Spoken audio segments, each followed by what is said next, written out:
At Maverick Public Relations, growing your influence is their specialty. NPR works with remarkable companies in the cannabis industry to deliver exceptional results.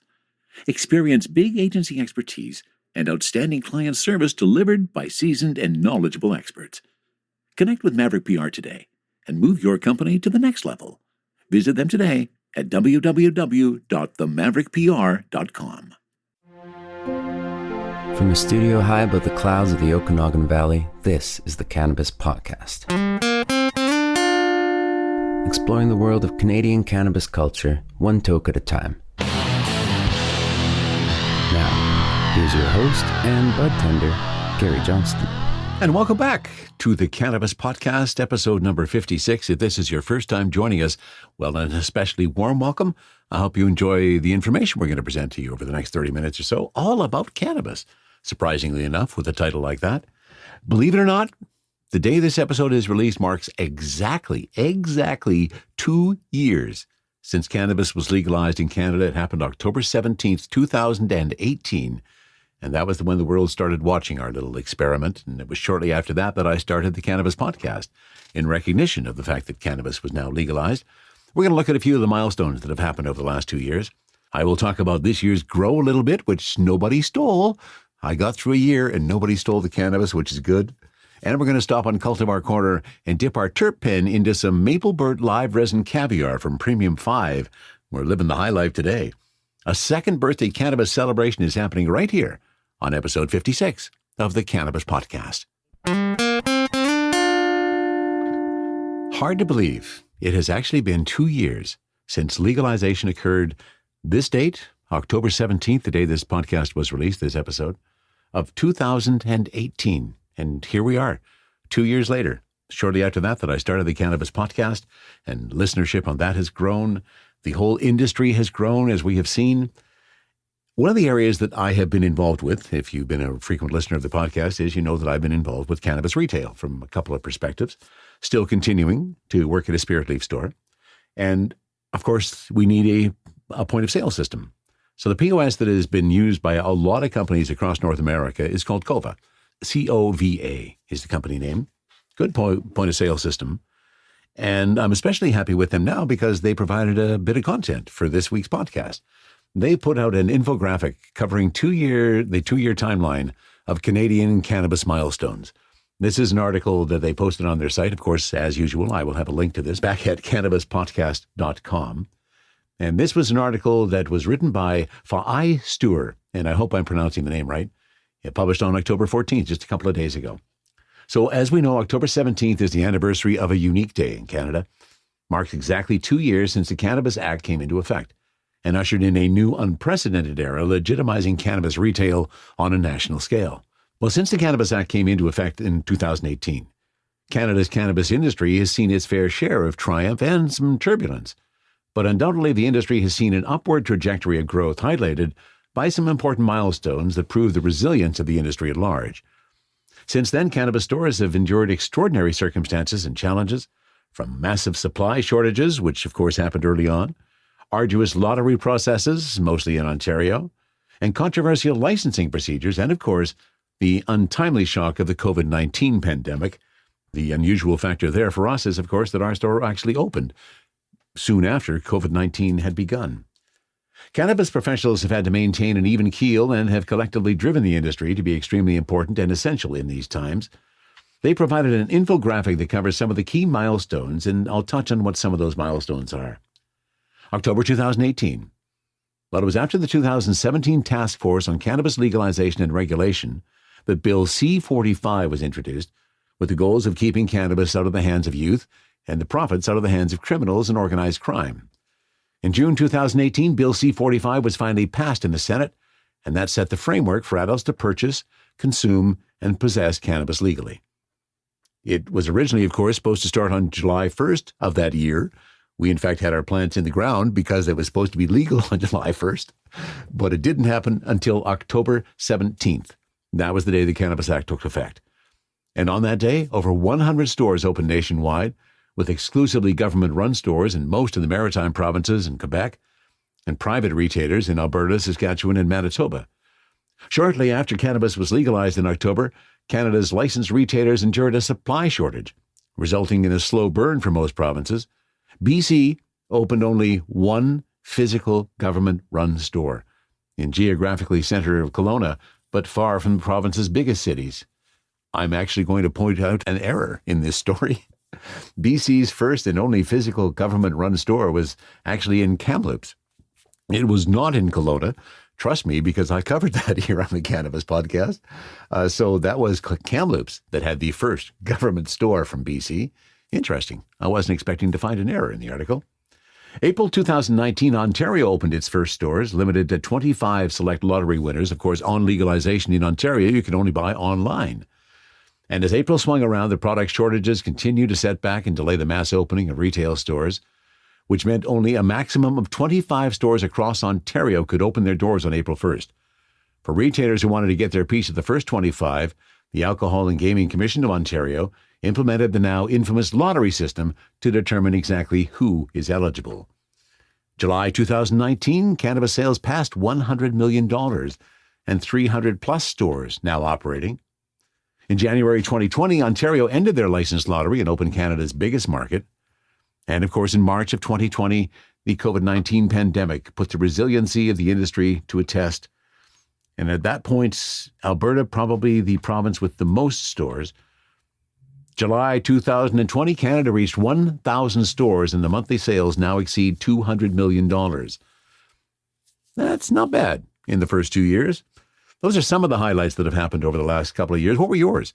What were the things that happened in these last 2 years that really impacted you? On a personal note, for me, obviously it was starting to work in the cannabis industry twice. It was starting this cannabis podcast, giving my passion a voice and developing an audience that is interested in that same passion, that same plant that has been such a marvelous discovery for me. The fact that we are still suffering from significant stigma. Again, there's still a couple of people in my world who actually act more like cannabis is illegal now that it has been legalized. They try to hide it. They're not really upfront about coming out about it, which I guess, okay, that's fine. But I still find that a bit odd. Other than that, I think the last 2 years has been good. We've seen the industry grow a lot. We've seen the quality of the legal cannabis being produced by all the various licensed producers improve immensely. And some are developing and growing some really wonderful pot these days. So the industry is certainly growing. We have all grown in our knowledge and our understanding of how we use cannabis in our own daily lives. I'd say it's been a pretty good 2 years.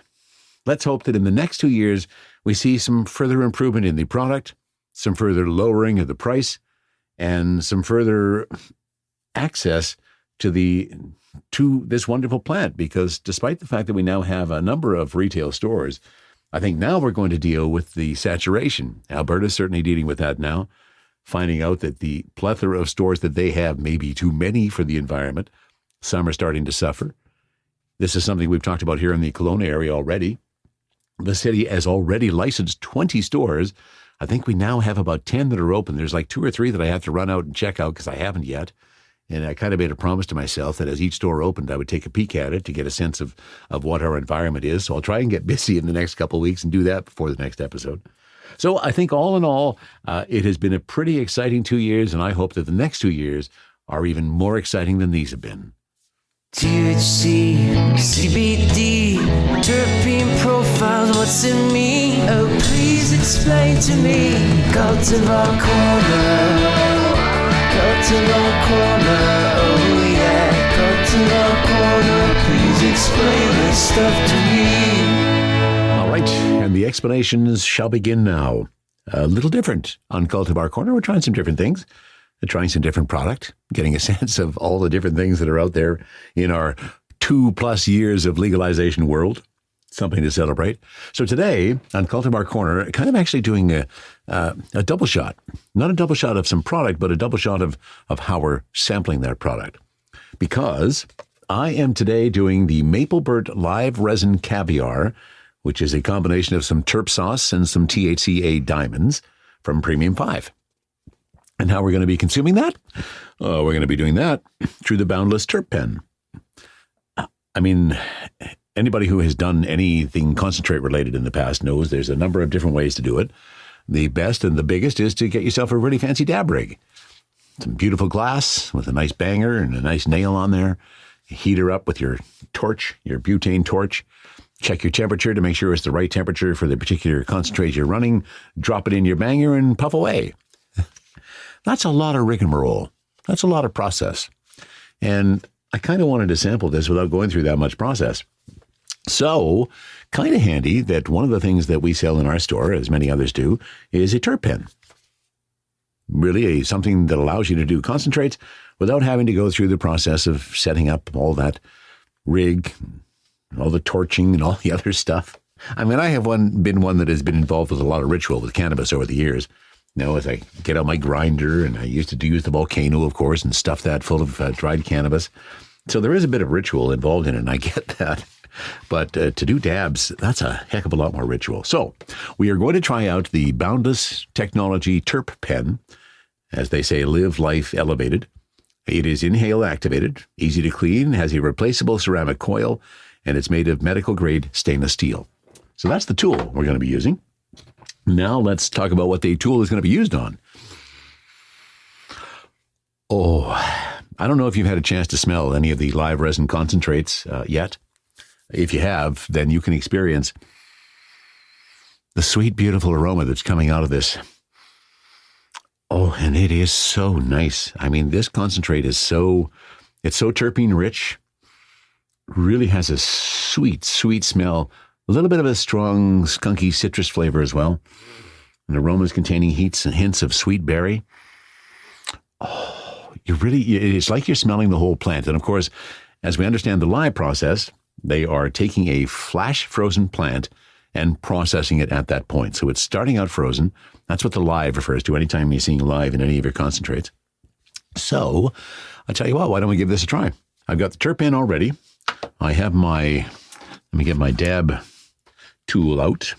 Put a little of I'm going to do the terp sauce first. We'll start with a little bit of the terp sauce. So as I look at the package, we've talked about how it smells already. And so what you find, and I picked up the gram of the Maple Bert Live Resin Caviar from Premium 5. And as you open up that package, it's probably about, 60% terp sauce and 40% diamonds. Because you can definitely see the THCA diamonds scattered throughout it. And there's a little bit of a terp sauce pool on one side. So I'm going to start with some terp sauce. And let's see where that goes. So the nice thing about the terp pen, you just inhale it to start, and then you put it on the concentrate. So let's give it a try.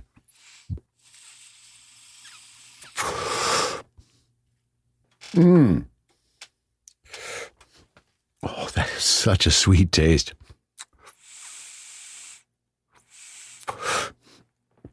I'm glad that it didn't immediately erupt into a coughing fit, because that often happens when I do concentrates, because I'm so used to smoking out of the vaporizer.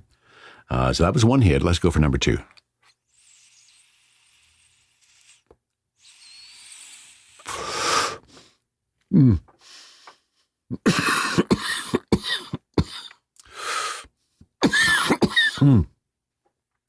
That's what I was waiting for. Because you are packing such a big punch, and you're taking a relatively big hit in a relatively short period of time, there is going to be some of that throat congestion, shall we say. I have not been able to get through this without coughing at any time. I suspect those of you who are still using big bong hits are going to pull out a terp pen and you'll think, well, that hardly even gives me a buzz. I think you would be wrong, because here I am now. I've just finished hit number 2. And in all honesty, already, my happy eyes are there. I am feeling exceptionally good. So let's go for hit number 3.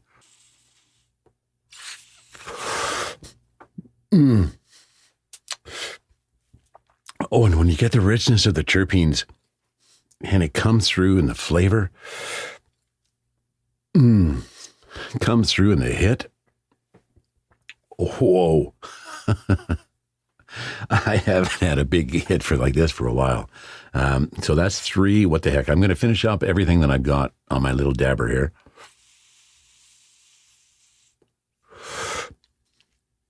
Which has left some remnants on the terp pen, and I'll kind of deal with those as they go, but whoa.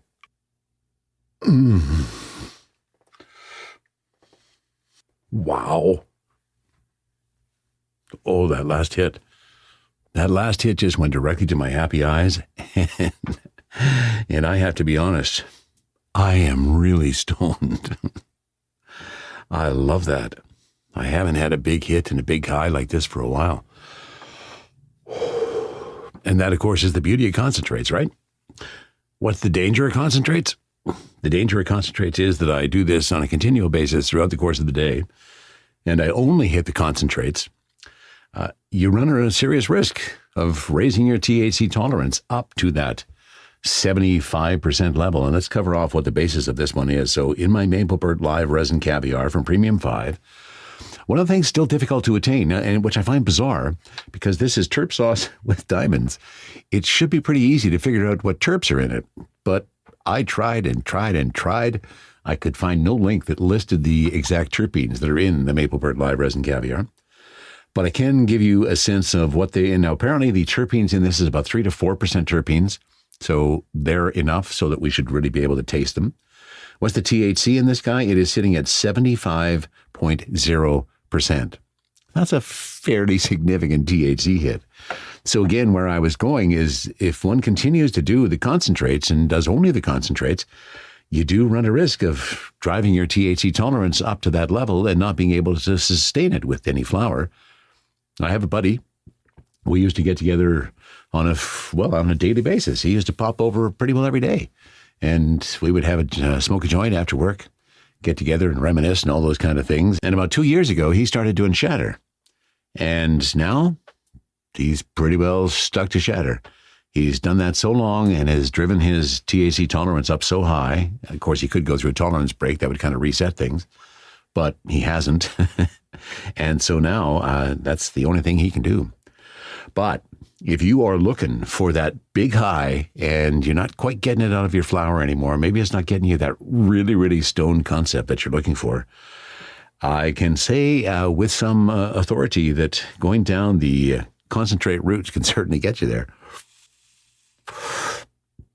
I just realized that there was a bit more still on my dab pen, or my dab tool, so I had to clean that off properly.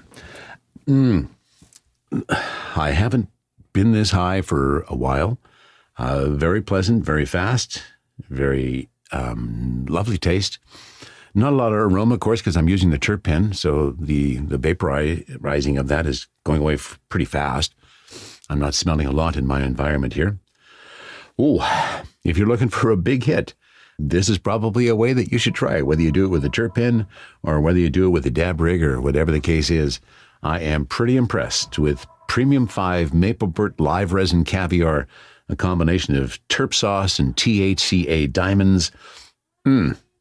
Got me pretty high today. Are you ready for liftoff? Don't miss Canada's #1 cannabis conference and trade show, Lift & Co Expo, coming this May 12 to 15 to Metro Toronto Convention Centre. Level up your industry intel at the Lift Cannabis Business Conference. Connect with movers and shakers from across the cannabis industry and preview new products and services from 250 plus exhibitors. Plus, everyone loves Lift & Co Expo's prizes, live music, and more. Visit liftexpo.ca for tickets. That's liftexpo.ca. As mentioned, one of the things I wanted to talk about in this episode was this year's grow. It's happened, it's done, it's in the record books. I played it a little different this year. As any listener to the podcast knows, the previous 2 years, the season has ended with some product being stolen. Sometimes it was entire plants, sometimes it was just portions of those plants. So we decided to take a slightly different tact this year. So instead of planting regular plants, we went with some different stuff. In fact, we went with autoflowers. And if you're not familiar with autoflowers, here's the difference between your standard cannabis seeds and autoflowers. Standard cannabis seeds are going to be primarily a mix of either sativa or an indica in terms of their percentage ranges. However, when we're talking autoflowers, we need to introduce this whole concept of flowering without a 12-hour light cycle. That's what the autoflower is all about. So in order to do that, we need to add some ruderalis. In previous episodes, we have talked about the 3 different types of cannabis: sativa, indica, and ruderalis. Ruderalis is the one that grows pretty low to the ground, originated in Russia. and flowers in roughly 7 to 9 weeks. Now, the strains that I went with this year one of them was Lamb's Breath. Lamb's Breath originated in Jamaica, where it actually grew wild, but most recently the strain has become increasingly in demand because it's a very nice sativa, but difficult to find in North America. So if you want to experience the benefits of the strain, you got to grow your own. And that's what I decided to do. As a strong sativa, you can expect the strain to give you exciting cerebral high, which I have found to be true. Evident early on as the high starts to kick in. Also features a high content of THC, about 17 or rather 18 to 25%. The other details, flowering time 7 to 9 weeks. Yields, and this is the one area with the autoflowers kind of disappointed me based on regular cannabis seeds. My yield was way down from what I had in previous years, but I'll kind of touch on that as we go along the timeline. The difficulty of growing Lamb's Breath, pretty easy. The origin is the United States, and it will grow indoors or outdoors. And I have continued to grow outdoors. I haven't brought anything in the house. This is all outdoors, just in soil and no fertilizers, nothing added to it. We just want to see what the plant and watering will do. And pretty happy with what has happened so far. So what was the other one that we went with? That was Northern Lights. The Northern Lights did have better bounty than the Lamb's Breath did, as it turned out, but partly because one of my plants went hermaphrodite on me on the Lamb's Breath side of things, which is never something that you actually want to experience while you're in the growing process. Northern Lights is one of the most popular strains in terms of autoflowering. It's an 8-week flower. Yield is 150 to 250 grams per plant. I got a little less than that. I ended up with about 4 or 5 ounces, I believe. So again, the percentage, and I didn't touch on this with the Lamb's Breath, the percentage of sativa was 85%. The ruderalis was 10%, and the indica was 5%. Now here we're kind of flipped that when we're talking about the Northern Lights because it is an indica strain. So the indica is 70%, the sativa is 20%, and the ruderalis for our lovely autoflowering, 10%. And boy, the Northern Lights was just a beautiful flower when it went through the flowering process. Quite enjoyed that. So 8-week flowering time. THC on this guy a little bit lower, about 15%, but I found it to be a very nice indica. So let's start where we did. April 6th. That was when we started germinating our seeds this year. We started with 2 of the Lamb's Breath and 2 of the Northern Lights, trying to keep ourselves as a legal grow operation in Canada with, of course, 2 people who live in our house, but 1 house means we can grow 4 plants. So we germinated 2 each. We put them into the greenhouse on the 12th of April. They were all relatively the same. They all had really nice tails on them. Popped them into the greenhouse, which my wife picked up from her work last year. It was kind of a bonus thing that she got. She chose a greenhouse. Really a good idea. Certainly a great place for us to start our cannabis plants. So they then went into little peat pots in the greenhouse, and that's where they resided for the next couple of weeks. It was then on the 2nd of May that we put all 4 plants into the ground. No, it wasn't the 2nd of May. May 12th. May 12th, the plants left the greenhouse and were all planted into the garden, all giving them a 3-foot space of their own, 3-foot diameter outside from where the plant was existing. In our garden, which has been growing wonderful vegetables for the last 35 years that we've been living here. The area here used to be an orchard, so it's deep, dark, rich soil. Really does a wonderful job, as we have found out with cannabis as well. So plants went into the garden May 12th, and then we just started watering them, as we did with all the rest of the stuff. And as I've said before, we've kind of intentionally stayed away from doing anything in terms of adding anything to the soil. I just want to see what the plant is going to do in and of itself. Sure, I could get much more bounty, I'm sure, much more robust flowers if we started to go down that path, but I frankly don't have that much time to worry about that. So it's kind of a natural grow that we're doing and see where we go from there. Everything was in the garden on May 12th, and on June 2nd, I started to see flowers on my first Lamb's Breath. That's pretty impressive. Flowers on the first Northern Lights showed up on June 25th. So considerably longer than the Lamb's Breath, which I found interesting. The buds were getting now more established on the Lamb's Breath as well in that June 26th mode. And it was soon after that that the second Lamb's Breath, June 30th, started popping its flowers. Now, what happened to the first Lamb's Breath in between? It unfortunately became a hermaphrodite. I suddenly started to see all of these little pods show up, getting ready to grow some seeds. And the buds literally just stopped. It was the weirdest thing. I'd never experienced that before. So we immediately started a third Northern Lights because I needed to take that lamb's breath out of the picture fairly quick. And at around that time, June 30th, the second lamb's breath sprouted some flowers.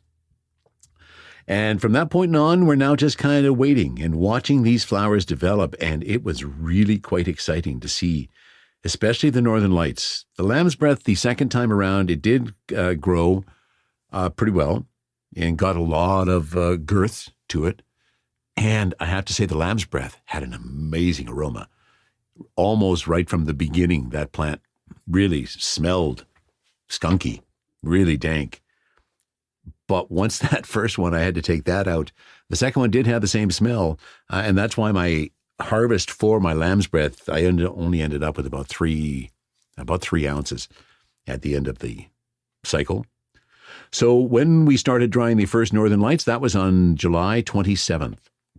So went into the ground May 12th, started having flowers on June 25th, and we pulled them out, or started drying them on July 27th. That was when the first Northern Lights came out. As I was editing the episode, I reached this point when I realized that I have described a whole bunch of what happened in this year's grow, but I haven't talked about one of the most appealing aspects of the autoflowers, and that is the size.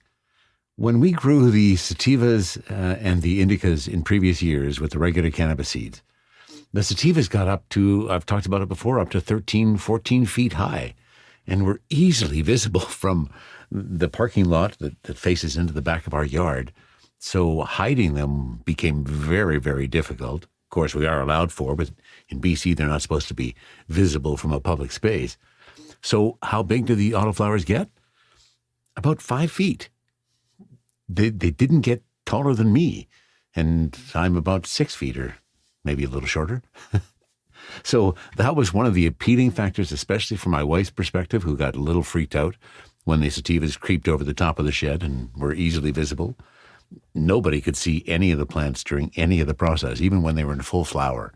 They were hidden by the tomato plants. Really, the tomatoes and the beans got higher than the cannabis plants did, which I guess is, again, one of the reasons why the yield was a little bit lower, and also one of the reasons why I want to look at doing some training to get the plant to grow a little bit more on the horizontal and get more upward growth where more buds are visible.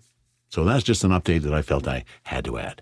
I went through about a 10-day dry, found a perfect spot in my home where the humidity was about 55%, temperature was around 19, 20 degrees, almost ideal in terms of the humidity, and the temperature stayed relatively stagnant at those two. So it turned into about a 10-day dry. I started drying the lamb's breath on the 6th of August. So that was the second lamb's breath that sprouted that. And that's when we started that one. We planted the replacement lamb's breath on the 8th of August because I figured, okay, we still got time.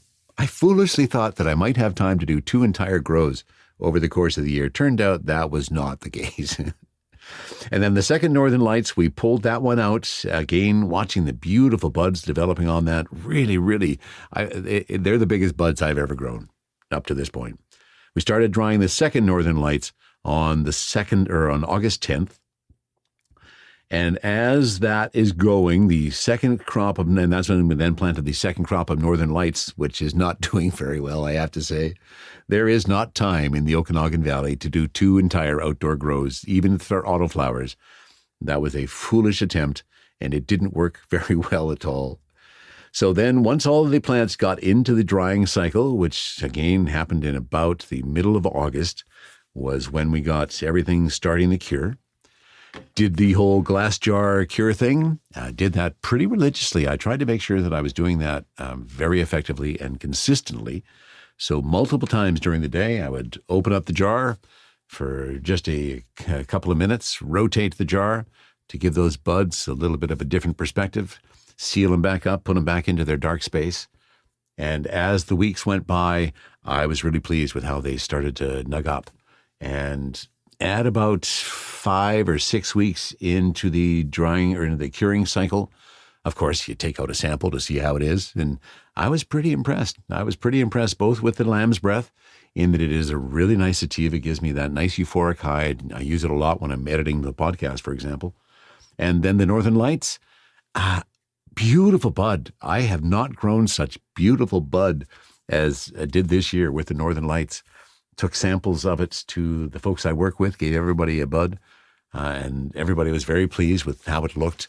Presented really well, smoked pretty good too, gave a pretty good buzz. So it ended up going through about a 6 to an 8 week cure.